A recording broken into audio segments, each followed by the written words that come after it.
Bonjour à toutes et à tous. Je suis Franck Pettit, professeur de sciences politiques et de relations internationales à Sciences Po Grenoble. Good morning, Mr. Pettit. I'm glad to have you in a video conference for this conference. The floor is yours for about 30 minutes on your paper. So you start when you wish. Alors, mes collègues, mes amis, je suis désolé que je ne puisse pas être avec vous. I got within hours of Paris 5-6 days ago and was struck down by gastritis, which has literally kept me in bed, unable to eat or concentrate really for practically the last week.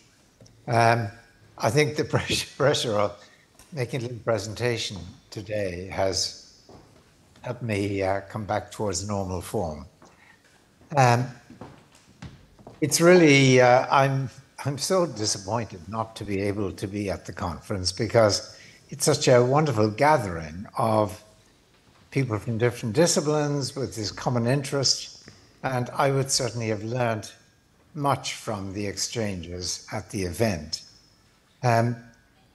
My approach, as you will have seen, is rather that of an outsider to many of the debates, and I hope I don't seem to be a cheeky outsider, but when Professor Besson invited me to present, I could hardly resist, and I hope I haven't made a bad decision. So let me just very briefly go through. You have a handout, I think, related to my paper that I made available. So I'll just speak briefly through the points in that handout. Unfortunately, I really am unable to stay and participate in the discussion afterwards. I'm just about holding on here, to be absolutely honest. Okay, so the question that I address in my paper, it's a very specific question, but it connects with lots of the other papers that I've looked at and learned from, is the question of whether non-state individuals or bodies, agencies, can democratically represent their peoples without being incorporated as state agents. Of course, they might be incorporated as state agents insofar as they were selected under some constitutional or legal procedure, in the way in which election might select people for office, or if they were appointed, obviously, by those who have indeed been so appointed to office. So the question is, can non-state individuals and bodies democratically represent their peoples? That's the simple question. And I thought that was wonderfully well raised as a question by the introduction that Samantha gave to the overall conference, when she talked about the variety of non-state agents that do actually figure in international organizations and do obviously claim to represent their peoples. And so my question is, what allows that, and is it appropriate? Okay, well, there are three sections to the paper. And the first I set up, and it's a rather toy procedure in a way, but I set up two extreme views that you might take on this question. One I called a state-centered view, and the other the individual-centered view. On the state-centered view, first of all, a people is always what I like to think of as a corporate body or a group agent. Together with Christian List, I've written at length on the notion of group agency, and I think that on this first approach, the people are conceived of as a group agent, as people who act together for common ends across different scenarios or situations. Of course, they'll be able to do that only insofar as they operate through procedures like those of a state that identify people who can speak for them with authority, identify the goals they can pursue. and activate them in pursuit of those goals. So if you think of the people as, in that sense, already incorporated as a group agent, almost like a corporation, as Hobbes said long ago, then you're going to think that only the state can represent its people, because only the state is authorized or entitled to speak for this collection of individuals, thereby making them into a group agent. And so the state-centered view is going to say that, no, agents who are not non-state agents cannot represent their people, except insofar as the state has enabled them, entitled them, authorized them to do so. The other extreme view is the view that, look, the people are not really a group agent. We shouldn't think of them that way, at least not in this context. We should think of the people simply as a populace, a population, a collection of individuals, those who live in more or less permanently, let's assume, in the territory of the state, those perhaps who are of a certain age and so on. Those are what the people are. It's just the populace. Now, of course, in Hobbes's terminology, the populace was the multitude, which he contrasted with the people in the corporate sense. And of course, that continued in Sieyès with the contrast between le peuple constitué, which is the people in the corporate sense, and le peuple constituant, which is the people in the sense of just the multitude. I know that's maybe slightly bold remark about Sieyès, but I can't really defend it at length here. But on this picture that the people are the populace, then of course it's natural to think that non-state agents, agents representing a particular area, agents representing perhaps a particular profession or a particular public interest, can represent their people in that area, because their people are many, and so there are going to be many representatives. Those are the two very extreme, bold extremes I've set up: state-centered, individual-centered representations of their people. And now it's pretty obvious that each model has got natural sort of objections. It raises natural objections. Let's think of the state-centered model. Well, what it suggests really is that when the representatives of a people enter an international organization, they should do so basically pre-authorized by their state. In other words, given an agenda, this is what you look for. Given the points of concession you're allowed to make, given the goals you're required to pursue. And the idea is they come together then to, each of them to try to concede as little as possible in order to get an agreeable arrangement with others. That's a bargaining situation. Excuse me. That's a bargaining situation. Actually, Edmund Burke, in a wonderful address to the electors of Bristol in the 1780s, wrote about this model of an organization as a congress of ambassadors. The idea would be that the representatives coming from each state go in with their goals fixed, and they're not going to have their minds changed by interaction with the others in the organization. They're going to hold out for the highest level of satisfaction they can achieve for the goals that have been set for them by their state. And that means it's a sort of, not quite a zero-sum game, a game in which someone's got to give in order for anyone else to gain. It's a bargaining game. I think that's got limitations, obviously, as a mode of coordination in an international organization. I see that as an objection to the state-centered model. On the other hand, look at the individual-centered model. There are also problems there, obviously, because with these different groups negotiating different, maybe professional, industrial, area-centered arrangements with people elsewhere, you're going to find that the state, and there will always be a state, that the state is going to be committed inconsistently by these different groups who have made these different arrangements that may clash with one another. So I take it that these two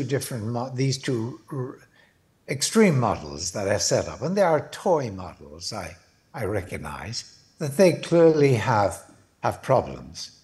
Now, what I want to suggest is that there is a third model that makes perfect sense and I think appeals, and I think actually fits with much of what many of the other participants have said in their papers, which I've only been able to glance through this few days in Narbonne, a few hours from Paris. It was not to be my chance to read all those papers properly, which of course I just didn't have the concentration to do. Okay, the second section of the paper I set out some, I call them principles, but better call them really assumptions about representation. I'll go briefly through these, and again, I can't defend them here, of course, at the length at which they really need defense. The first principle I have, the first assumption I have, is that there are two forms of representation, responsive and indicative representation. Now, actually, I'm going to put that aside because it's not all that relevant for the discussion here. It's important for other purposes, I believe, and it is also important here, but we can push it slightly aside, that first assumption. The second assumption is that when you have representation of a people, it always has to be a representation that is authorized by those who are represented. It can't be that, so to speak, someone just stands up and says, I represent such and such a group. Well, they don't, in the sense of representation I think we're all concerned with, unless those in that group in some way have given them the authority to represent them. Of course, there are many different notions of representation. For example, the notion of purely pictorial representation clearly doesn't require authorization. But for example, the notion of representation where you act for someone else and speak for someone else, clearly you're entitled to do that only if the someone else, assuming they're an adult human being or a group of adult human beings, has given you the okay. So the represented on that second assumption must authorize the representative system, at any rate, under which these individuals get to speak or act for them.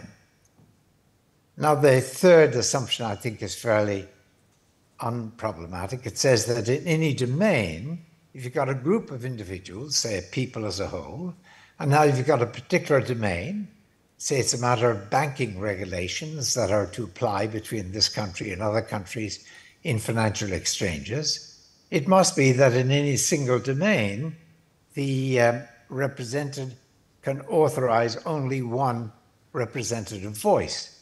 If in any domain you had different conflicting voices speaking to what the group wanted, then of course it would not speak as a group. Representation would lose its purpose altogether. I take it that's fairly uncontroversial. But now the next assumption is more controversial, I fully recognize, and I've done a little bit in the paper to support it.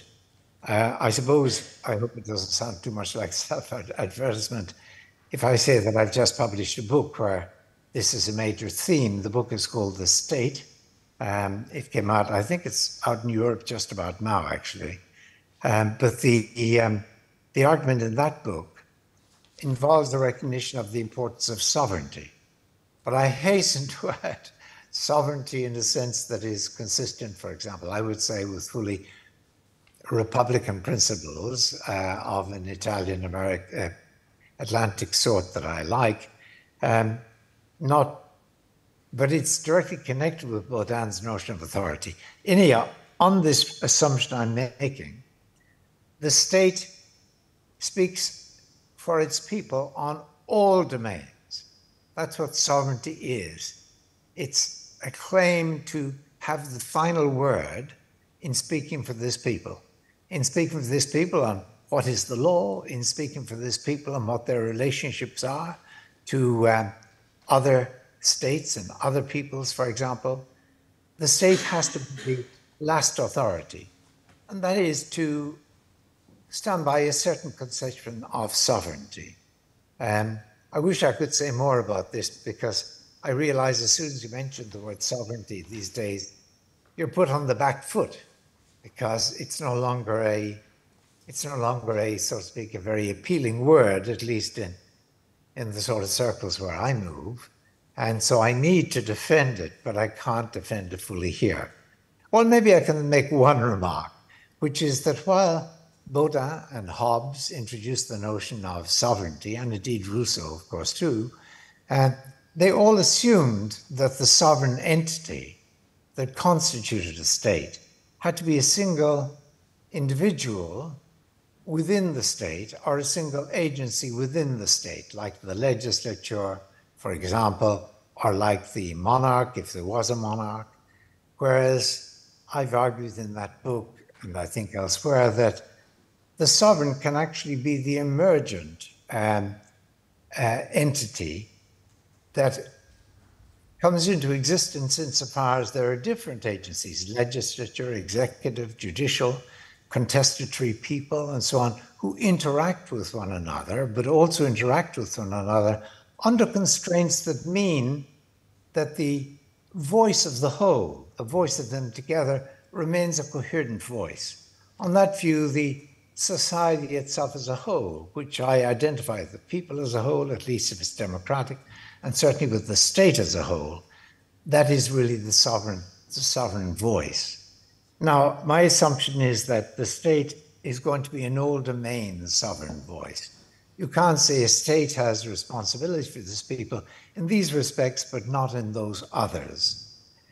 Okay, and then that leads me to the two final principles, which in a way take us back to the issue I raised.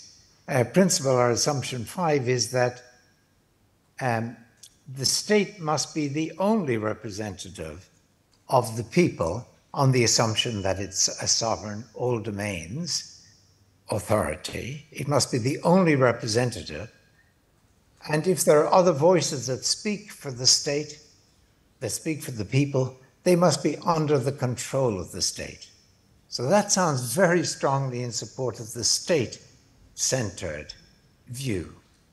But there's a sixth assumption or principle I add, which is going to change all of that and give us a picture of a third view. That's at least as I see it. The third, or the final sixth principle, is that the exercise of control need not be always direct. It may assume what I call a standby form. Let me just use a very toy image, almost a cartoon image, to explain what I mean by standby control. I'm old enough, many of you are old enough, or at least have heard from your parents, old enough to have heard from your parents about the classic Western movie of Hollywood in the 1940s, 50s, or whatever, when you have the cowboy leading the cattle to the railhead. And invariably, the cattle just followed their heads. That was the cause of their moving in that direction, was how they were disposed to move themselves. And what did the cowboy do? Well, in the movies, he usually sat on his horse, strumming his guitar and singing a song, really having a good time. But of course, the cowboy was still in charge of the cattle, because the assumption was that if any head of cattle left the track, the cowboy would notice and would ride. He'd be on standby and would ride to put the head of cattle, the animal, back on track. So the cowboy controls the cattle, even though he doesn't actively cause them to go the way they're going. He controls them because though they are caused independently to go in that direction, and he can step in, he's on standby to step in the event that they don't move in that direction, in the appropriate direction. That's standby control. Now finally to the last section, where I think I try to sketch an alternative view of international representation. As I say, Principle 5 seems to suggest a state-centered view. But that suddenly gets changed once you recognize that the control of the state over non-state representatives need not be direct control. It may be just standby control. And in setting up this model whereby the state has standby control over non-state representation in an international organization, I'm going to make two assumptions just to make the model more specific and I think more attractive. One assumption is that the idea, of course, with the standby, I should say first, is that people from the individuals, non-state representatives from a particular country may actually make agreements with their fellows from elsewhere, and then the group as a whole puts up those proposals, or the non-state actors in a given country put up the proposal to their own government, to those representing their own state in that respect. And the first assumption I make is that the states in those cases can't just veto the proposals made. They have to offer reasons why, if they reject the proposals, why the proposals actually are unsatisfactory.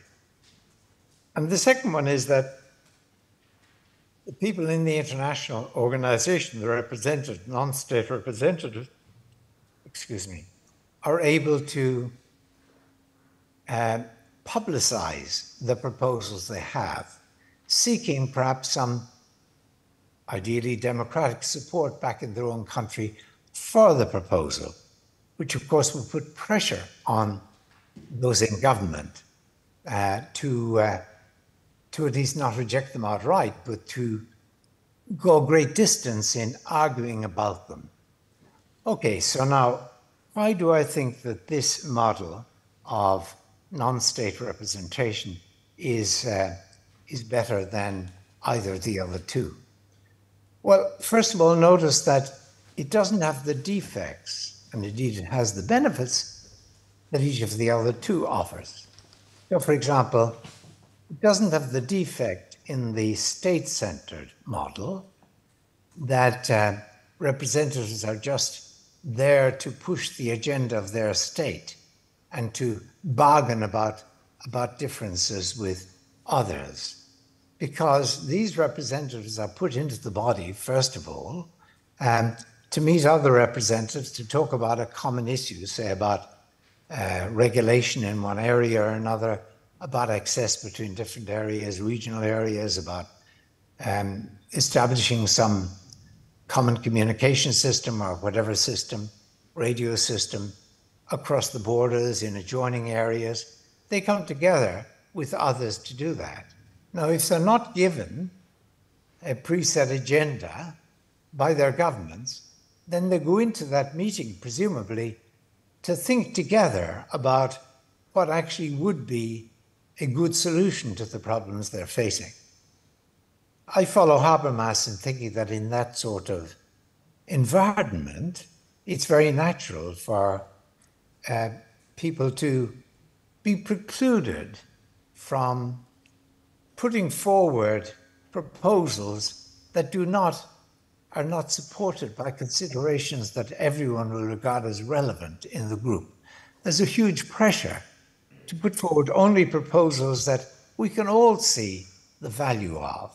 And I think that, so rather than having a Congress of Ambassadors, this would create an international organization in which people are searching in a deliberative rather than a bargaining mode, in a search and solve mode for solutions to the problems they're looking at.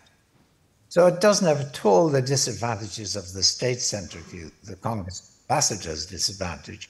But equally, of course, it doesn't have the disadvantage of the individual-centered view, because the individuals, because the representatives, when they commit to something, the state has to go along with it. The state does have standby rights. There's a nice phrase in English, don't know whether it has an analog in French, whereby the cowboy rides herd on the cattle.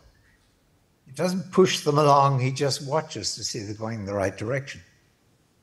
On this model, the state rides herd on the non-state representatives, but with great pressure to go along with them, given that their proposals are publicized and given that they're, so to speak, there's a convention that they won't just veto them. The states are going to be drawn into the very sort of deliberation that would characterize that sort of body. Let me just wind up because I think my time must be out and my energy, to tell the truth, is probably out as well. I fear my voice is failing me. Let me just finish by linking this view of international representation with a particular view of the people.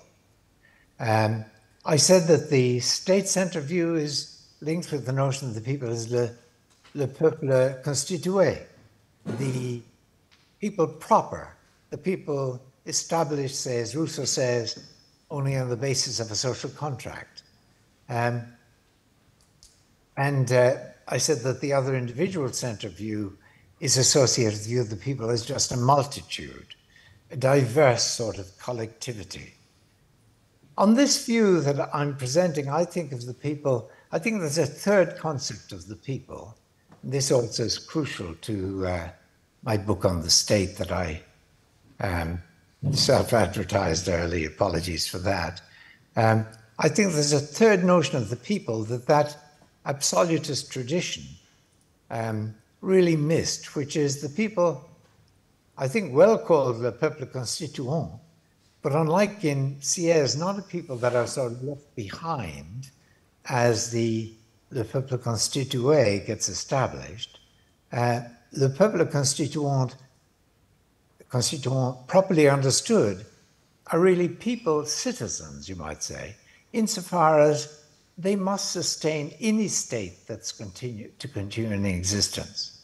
The least democratic of states must at least have, well, I would say enough appeal in its laws and so on to its people for them to have at least a reason to go along with those laws, other than the reason of a fear of retribution, fear of retaliation.